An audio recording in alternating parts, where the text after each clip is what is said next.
Bonjour YouTube, j'espère que ça va bien, c'est Voltar. Aujourd'hui, on parle une fois de plus de Zelda Tears of the Kingdom. Ça fait quelques semaines que j'en ai pas parlé, mais aujourd'hui, je me sentais motivé de parler de mes prédictions concernant le futur de ce jeu et plus précisément le contenu additionnel qu'on pourrait avoir d'ici la fin de l'année ou l'année prochaine. Je parle donc aujourd'hui de DLC, de contenu qu'on pourrait rajouter dans ce jeu-là que j'ai grandement apprécié et que vous aussi vous semblez beaucoup aimer sur la chaîne. À l'heure actuelle, on sait désormais que Zelda Tears of the Kingdom s'est vendu à plus de 18,5 millions d'exemplaires depuis sa sortie il y a seulement quelques mois. Ainsi, on peut s'attendre que Nintendo crée du contenu additionnel pour ce jeu-là vu sa popularité, puisqu'il s'agit du meilleur démarrage pour un jeu Zelda, c'est pas n'importe quoi. Donc, je pense qu'on peut s'attendre à du nouveau contenu prochainement sur ce jeu-là.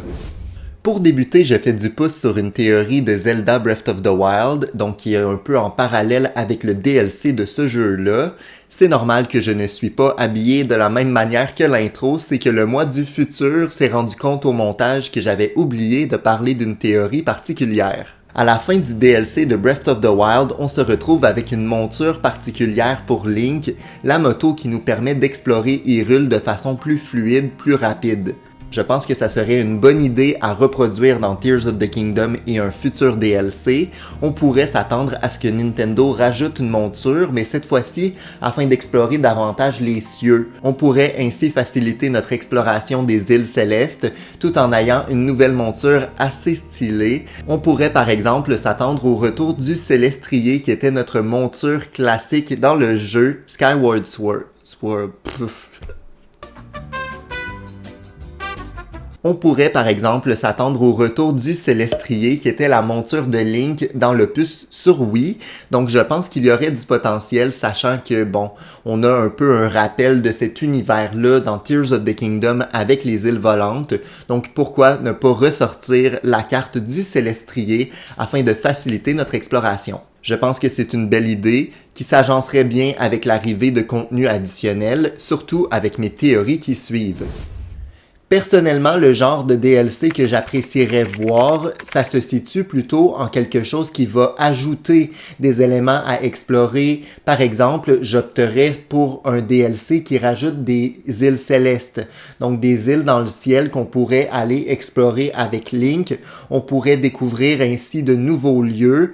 C'est vraiment ce qui manquait selon moi à Tears of the Kingdom, c'est des grandes îles célestes et une exploration des cieux qui était vraiment intéressante. Parce qu'on se retrouve plutôt avec des petits îlots dans le jeu principal qui sont peu intéressantes à visiter selon moi. Mon rêve, ça serait d'avoir plein d'îles célestes nouvelles à explorer et des îles assez vastes et grandes, un peu comme l'île céleste de l'éveil, qui était donc l'île principale sur laquelle on se retrouvait au début de Tears of the Kingdom. Celle-ci est vraiment grande et intéressante à explorer selon moi. J'aurais adoré retrouver d'autres îles aussi vastes comme ça. Donc, l'ajout d'îles volantes, ça serait vraiment l'élément sur lequel j'aimerais voir Nintendo travailler pour un futur DLC. Sachant que ça ne serait pas si difficile que ça d'ajouter quelques îles ici et par là. Je pense qu'en ajoutant des îles célestes, c'est l'option facile qui nous permet aussi en tant que joueur de découvrir de nouvelles zones.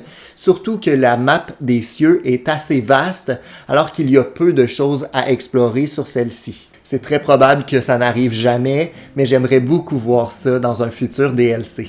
En même temps, ça permettrait à Nintendo de mettre de l'avant un personnage secondaire du jeu principal, c'est-à-dire Toro, qui est un peu l'explorateur, traducteur, celui qui explore les ruines Sonao à travers le jeu principal. Je pense que ça serait l'opportunité parfaite de mettre de l'avant ce personnage-là, qui est d'ailleurs grandement apprécié par certains fans sur Internet.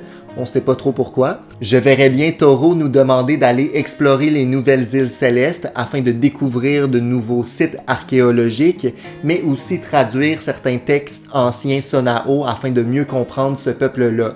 Donc je pense qu'il y aurait quelque chose d'intéressant et qui ferait du sens dans l'histoire principale de Tears of the Kingdom également. En plus, ça serait hyper intéressant de découvrir plus d'éléments concernant les Sonao et leur déclin.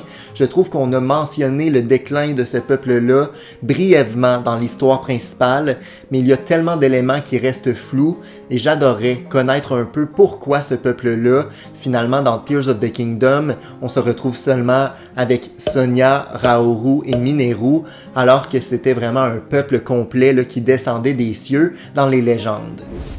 Deuxième théorie, je pense que Nintendo va plutôt opter pour celle-ci, c'est de reproduire un peu ce qui a été fait dans Breath of the Wild, c'est-à-dire nous offrir plusieurs vagues de DLC. Donc, nous présenter par exemple un DLC dans lequel on ajoute certains costumes, par exemple peut-être un masque des grandes fées afin de faire une référence à Majora's Mask et faire un peu de fan service pour les fans un peu plus anciens. Ajouter quelques coffres avec des ressources, des choses comme ça, des éléments un peu inédits sur la map principale du jeu. Je trouverais ça un peu redondant de ce qu'on a déjà vu dans Breath of the Wild et le DLC de ce jeu-ci. Mais bon, je pense que c'est plus plausible. On pourrait aussi avoir une épreuve qui permet de solidifier l'épée de légende, des choses comme ça. Donc vraiment faire un rappel de ce qu'on a déjà vu dans Breath of the Wild. Je trouverais ça décevant, mais c'est plus plausible que d'avoir un gros DLC comme je l'ai mentionné précédemment. J'aimerais beaucoup voir un objectif annexe qui vient s'ajouter au DLC qui nous permettrait d'explorer à nouveau la map et nous motiver dans ce DLC-là à récolter divers éléments. Je pense par exemple qu'on pourrait avoir des fragments de quelque chose qui nous permet ensuite de débloquer des souvenirs additionnels. On pourrait donc devoir réexplorer la map afin de découvrir des fragments qu'on rassemble et pour créer par exemple 3 à 6 souvenirs additionnels qui viendraient compléter l'histoire de ce jeu-ci. Sachant qu'il y a encore quelques éléments un peu flous concernant le scénario, par exemple on sait peu d'informations concernant les sages des temps anciens, donc les 4 sages qui viennent accompagner Zelda, Mineru et Raoru durant la bataille finale. Donc je pense qu'on pourrait au moins apprendre un peu plus à les connaître leur nom, parce que je pense que ce n'est pas le cas dans le jeu principal, ce ne sont que des acteurs secondaires.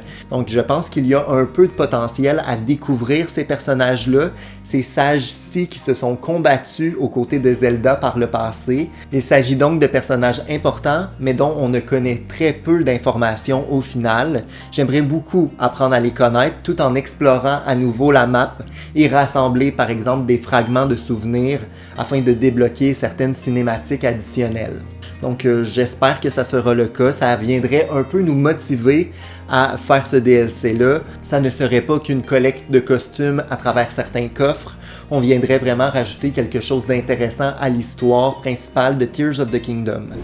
Je l'ai déjà mentionné dans une vidéo précédente, mais j'aimerais beaucoup voir un DLC qui ajouterait du contenu qui se passe après l'histoire principale du jeu. Encore une fois, ça me semble peu probable, mais ça serait l'élément le plus intéressant selon moi, de retrouver des éléments qui nous permettraient de conclure cette histoire-là avec Link et Zelda, c'est-à-dire de venir enfin conclure Breath of the Wild et Tears of the Kingdom pour passer à autre chose, pour que le prochain Zelda se passe dans un autre univers, avec encore un Link, une Zelda, mais différente de Tears of the Kingdom. Je pense que ça serait aussi bien d'avoir une suite, mais certains fans préféreraient découvrir un nouveau royaume, une nouvelle mécanique, des nouveaux personnages, parce que ça peut devenir redondant s'il y a un troisième opus dans le même univers. Ainsi, je m'attendrais qu'un DLC comme ça pourrait venir conclure l'histoire de nos héros. Peut-être que ceux-ci voyageraient dans le temps afin d'anéantir la menace avant que celle-ci naît et ainsi briser le cycle infini, ou encore empêcher la réincarnation de Ganondorf par exemple. Donc je pense qu'il y a des éléments assez intéressants qu'on pourrait explorer, mais ça ferait un gros DLC assez massif. Est-ce que Nintendo va faire ça? Ça semble peu probable, mais ça serait le plus intéressant à développer pour des fans qui attendent un peu des éléments inédits concernant l'histoire. Personnellement, je préférais ça pour venir conclure leur histoire et passer à d'autres choses pour un prochain opus. On pourrait revoir Azarim, qui était un personnage assez important dans Breath of the Wild et qu'on n'a pas revu dans le deuxième jeu. Je sais que certains l'ont aimé, d'autres non, mais je pense que l'arrivée d'un DLC pourrait faire un clin d'œil au retour d'Azarim puisqu'il était un peu le personnage principal des DLC de Breath of the Wild. Je sais que Penn mentionne son nom ou du moins fait référence à Azarim dans l'un de ses textes, donc ça serait intéressant d'avoir son retour. Par contre, ça serait un peu redondant avec ce qu'on a déjà vu dans Breath of the Wild, donc peut-être qu'il pourrait ajouter certains éléments sur les Sunao, peut-être qu'il est parti dans sa propre quête à la recherche de nouveaux indices, de nouvelles informations concernant les divers peuples d'Hyrule. Donc je pense qu'il y a du potentiel pour son retour dans un DLC. Peut-être que Azarim va encore jouer des chansons, des choses comme ça. J'espère, parce que c'est un personnage que personnellement j'ai beaucoup aimé, mais je sais que ça serait un peu redondant avec ce qu'on a déjà vu auparavant. Donc, globalement, c'est assez varié, tout ce qu'on peut imaginer concernant Tears of the Kingdom et ses DLC, mais je crois pertinemment qu'il y en aura. Si ce n'est pas annoncé cette année, ça le sera pour l'année prochaine, mais je pense que d'ici les Game Awards, on devrait avoir de nouvelles informations afin de recréer la hype autour de ce jeu et peut-être faire revivre un peu la licence Zelda cette année, qui sait. Je pense qu'il y a du potentiel pour un DLC qui arrive vers la fin d'année. Vous me direz en commentaire si vous avez apprécié la vidéo, si vous êtes d'accord avec mes théories, mes idées, et si de votre côté vous pensez qu'il y aura un DLC à Tears of the Kingdom. On se retrouve de toute façon très bientôt pour une nouvelle vidéo sur la chaîne. Ciao!